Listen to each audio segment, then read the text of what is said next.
There is so much devastation after yesterday's deluge of rain. The storm is blamed for 2 deaths swept up in floodwaters. And tonight, people are desperate to dry out with floors of businesses and homes just covered in mud, their belongings destroyed, scattered across lawns and sidewalks. New Jersey did see the brunt of the damage. We have team coverage here for you tonight. Naveen Dhaliwal has more on the cleanup. Let's begin with Guajardo from North Plainfield. Flooded streets, damaged homes, and destroyed prized possessions give a glimpse of the destruction left behind by flash flooding.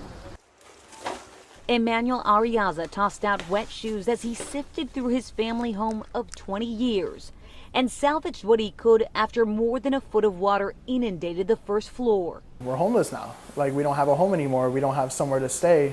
This is the second time his family home flooded in 4 years. He says in 2021, Hurricane Ida caused $80,000 in water damage. Again, we have to deal with finding somewhere to live, waiting on the insurance money, finding all new furniture, clothing, beds, things like that. It's a crisis to us. Their home is one of hundreds in Plainfield and North Plainfield damaged by Monday's torrential rain.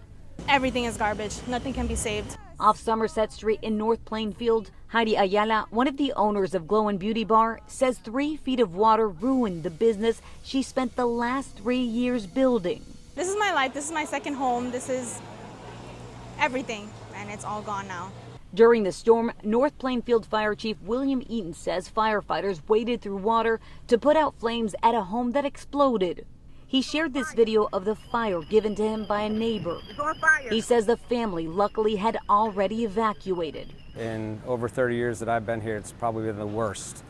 And I literally mean it was probably the worst that we've ever seen. He estimates his team responded to up to 150 water rescues. Vehicles floated away down the highway on Route 22.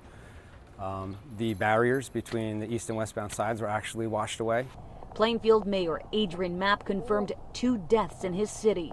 These 2 unfortunate souls were traveling on the roadway when they were swept up by the flood waters. As cleanup efforts get underway, this community is bracing for a long road to recovery. It's going to be a big burden on us, emotionally and financially. You can find similar scenes of debris piled up on sections of streets and sidewalks throughout parts of New Jersey impacted by the storm. Residents I spoke with tell me all they can do is take it one day at a time. In North Plainfield, Guajardo, CBS News, New York. Families and business owners in Scotch Plains and also in Greenbrook also coming to grips with the extent of the damage. As Naveen Dhaliwal reports, for some here as well, this isn't the first time that they will have to rebuild.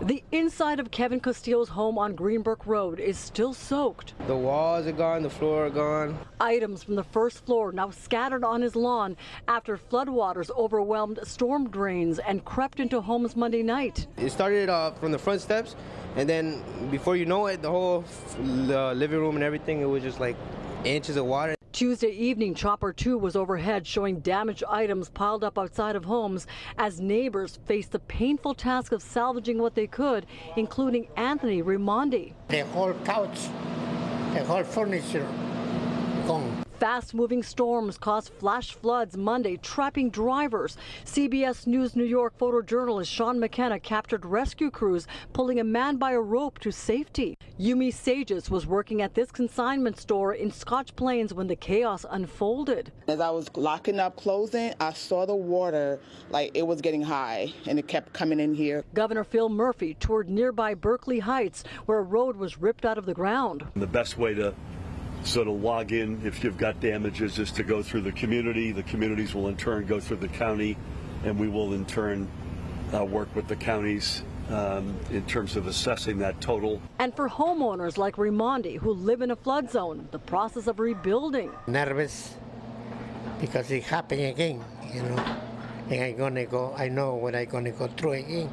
These areas of New Jersey were also impacted by Hurricane Ida back in September 2021, causing flooding damage. Now, for Monday's storm, Governor Murphy says the state is working to determine the full extent of the damage and what funding, if any, will be available. In Scotch Plains, Naveen Dhaliwal, CBS News, New York. We will stay on top of the flood damage and also the recovery efforts in our communities. You can also stay updated on our website, cbsnewyork.com.